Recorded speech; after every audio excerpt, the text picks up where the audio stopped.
2 ദിവസങ്ങളായി പലരും ചോദിക്കുന്ന ഒരു ചോദ്യമാണ്. പാലാ പിതാവ് തുടങ്ങിവെച്ച ധാർമ്മിക പോരാട്ടത്തിന്റെ അടുത്ത പടി എന്താണ്?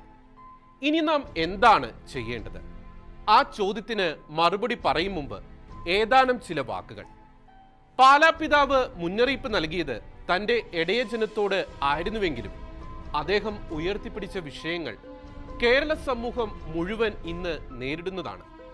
അദ്ദേഹം ചൂണ്ടിക്കാണിച്ച ലവ് ജിഹാദ് എന്ന ആദ്യ കെണിയിൽപ്പെട്ട് ജീവിതം നശിച്ചു പോയത് ക്രൈസ്തവ പെൺകുട്ടികൾക്ക് മാത്രമല്ല, അനേകം ഹൈന്ദവ പെൺകുട്ടികൾ കൂടിയാണ്. അതിന് ജീവിക്കുന്ന തെളിവുകൾ അഫ്ഗാൻ ജയിലിൽ തന്നെ ഉണ്ടല്ലോ. ഇനി നാർക്കോ ജിഹാദ്. നാർക്കോ ജിഹാദിൽ പെടുന്നവരിൽ ക്രൈസ്തവ പെൺകുട്ടികൾക്കും ആൺകുട്ടികൾക്കുമൊപ്പം ഹൈന്ദവ യുവതി യുവാക്കളുമുണ്ട്. അതുകൊണ്ട് തന്നെയായിരിക്കണം കഴിഞ്ഞ ഒരു ദശകത്തിനുള്ളിൽ മറ്റൊരു ആത്മീയ നേതാവിനും കിട്ടാത്ത ധാർമ്മിക പിന്തുണ ഈ വിഷയങ്ങൾ ഉയർത്തിയതിന്റെ പേരിൽ പാലാ ബിഷപ്പിന് ലഭിച്ചത്. ആദ്യ ദിനങ്ങളിൽ എത്ര ശക്തവും സംഘടിതവുമായ ആക്രമണമാണ് അദ്ദേഹം ചാനലുകളിൽ നിന്നും യൂട്യൂബ് അവതാരകരിൽ നിന്നും സൈബർ ലോകത്ത് നിന്നും നേരിട്ടത്. അതിനു പുറമെ അദ്ദേഹത്തെ ടാർഗറ്റ് ചെയ്ത് ആക്ഷേപിച്ച രാഷ്ട്രീയ നേതാക്കളും സംഘടനകളും. ഈ പ്രതിസന്ധികളെ എല്ലാം നേരിട്ട് വിജയിച്ച് ലവ് ജിഹാദ്, നാർക്കോ ജിഹാദ് എന്നിവയ്ക്കെതിരെയുള്ള പോരാട്ടം ഇനിയും തുടരാൻ അദ്ദേഹത്തിനും സഭയ്ക്കും കഴിഞ്ഞത് കേരളത്തിലെ മറ്റു സമുദായങ്ങളിൽ നിന്നും ലഭിച്ച പിന്തുണ കൊണ്ടുകൂടിയാണ്. കേരളത്തിലെ ഏറ്റവും പ്രബല സമുദായമായ ഹൈന്ദവരിലെ വലിയൊരു ശതമാനം പേർ കക്ഷി രാഷ്ട്രീയം മറന്ന് അദ്ദേഹത്തെയും സഭയെയും പിന്തുണച്ചു. ഒപ്പം തന്നെ മുസ്ലിം മതവിഭാഗത്തിൽ താലിബാനിസവും തീവ്രവാദവും വളരുന്നതിൽ അസ്വസ്ഥതയുള്ള മുസ്ലിം സഹോദരങ്ങളും ഈ വിഷയത്തിൽ പിതാവിനും സഭയ്ക്കും ഒപ്പമായിരുന്നു. കേരളത്തിലെ യുവതി യുവാക്കളുടെ നല്ല ഭാവി മാത്രം മുന്നിൽ കണ്ട് ജാതിമത രാഷ്ട്രീയ ഭേദമന്യേ സഭയെ പിന്താങ്ങിയ എല്ലാവരോടും ക്രൈസ്തവ സമൂഹം നന്ദിയുള്ളവർ ആയിരിക്കണം. അനേക നൂറ്റാണ്ടുകളായി കേരളത്തിൽ നിലനിൽക്കുന്ന സമുദായ സൗഹാർദ്ദം തകർക്കുവാൻ കടന്നുവരുന്ന ഏതൊരു ക്ഷുദ്ര ശക്തികളോടും അത് ഇവിടെ നടക്കില്ല എന്ന് പറയുവാൻ കേരള സമൂഹത്തിന് ഇനിയും കഴിയട്ടെ. തീവ്രവാദികളെയും താലിബാനികളെയും തള്ളിപ്പറയുവാനും അകറ്റി നിർത്തുവാനും ഇനിയും അനേകം മുസ്ലിം സഹോദരങ്ങൾ മുന്നിട്ടിറങ്ങട്ടെ. പാലാ ബിഷപ്പ് മുന്നറിയിപ്പ് നൽകിയ ലഹരി ജിഹാദും ലവ് ജിഹാദും ഇനി കേരളത്തിൽ ആവർത്തിക്കാൻ അനുവദിക്കില്ല എന്ന് തീരുമാനിക്കേണ്ടത് ഹൈന്ദവ ക്രൈസ്തവ സമുദായ നേതൃത്വങ്ങൾ മാത്രമല്ല, മുസ്ലിം സമുദായത്തിലെ സമാധാനവും സ്നേഹവും ആഗ്രഹിക്കുന്ന മുസ്ലിം സംഘടനകളിലെ നേതൃത്വം കൂടി ചേർന്നാകണം. എങ്കിലേ ലഹരി ജിഹാദിനും ലവ് ജിഹാദിനും എതിരെയുള്ള യുദ്ധത്തിൽ കേരള സമൂഹത്തിന് വിജയിക്കാനാകൂ. ഡോക്ടർ മുനീറിനെ പോലെയുള്ള സമാധാന കാംക്ഷികളായ മുസ്ലിം നേതാക്കൾ തന്നെ അത്തരം ശ്രമങ്ങൾക്ക് തുടക്കം കുറിക്കാൻ ഇറങ്ങി വരുമെന്ന് പ്രതീക്ഷിക്കുകയാണ്. ഇനി പല ക്രൈസ്തവരും 2 ദിവസമായി ചോദിച്ചുകൊണ്ടിരിക്കുന്ന ചോദ്യത്തിലേക്ക്.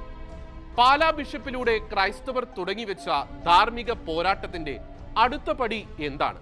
അതിനു മുമ്പ് ആരാണ് ഈ ധാർമ്മിക സമരത്തിന്റെ മറുഭാഗത്ത് നിൽക്കുന്നത് എന്ന് തിരിച്ചറിയണം. അനേകം രാജ്യങ്ങളിൽ വേരുകളുള്ള ലോകത്തിൽ ഇന്ന് നിലവിലുള്ള സാമ്പത്തിക സംവിധാനങ്ങൾക്ക് സമാന്തരമായി മറ്റൊരു സാമ്പത്തിക രംഗം സൃഷ്ടിച്ചിട്ടുള്ള സെക്സ് ലഹരി മാഫിയകളും അനേകം തീവ്രവാദ സംഘടനകളും.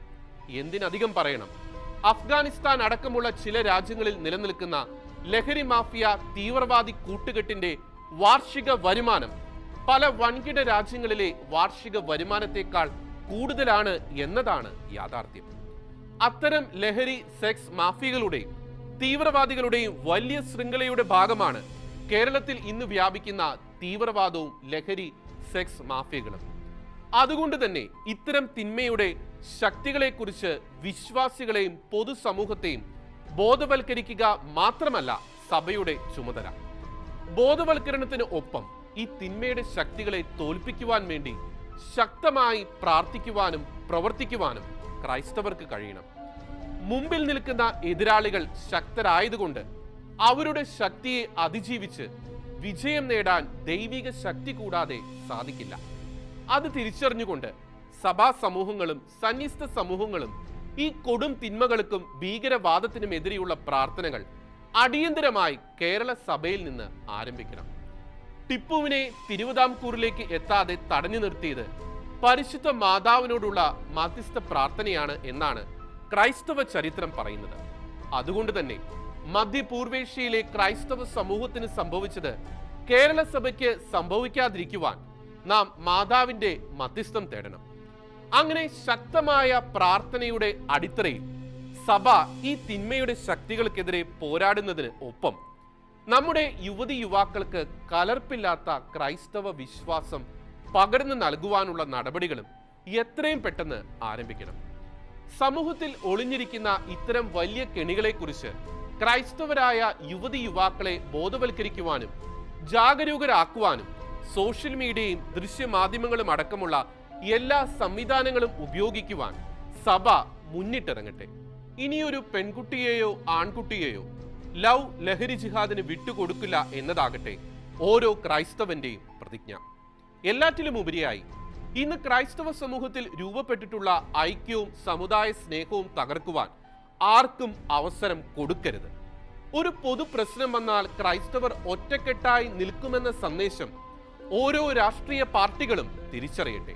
ഒരാഴ്ച മുമ്പ് വരെ ക്രൈസ്തവരെ തഴഞ്ഞിരുന്നവർ ഇന്ന് പാലാ അരമനയിലേക്ക് ഒഴുകുന്നത് തന്നെയാണ് അതിനുള്ള ഏറ്റവും നല്ല ഉദാഹരണം.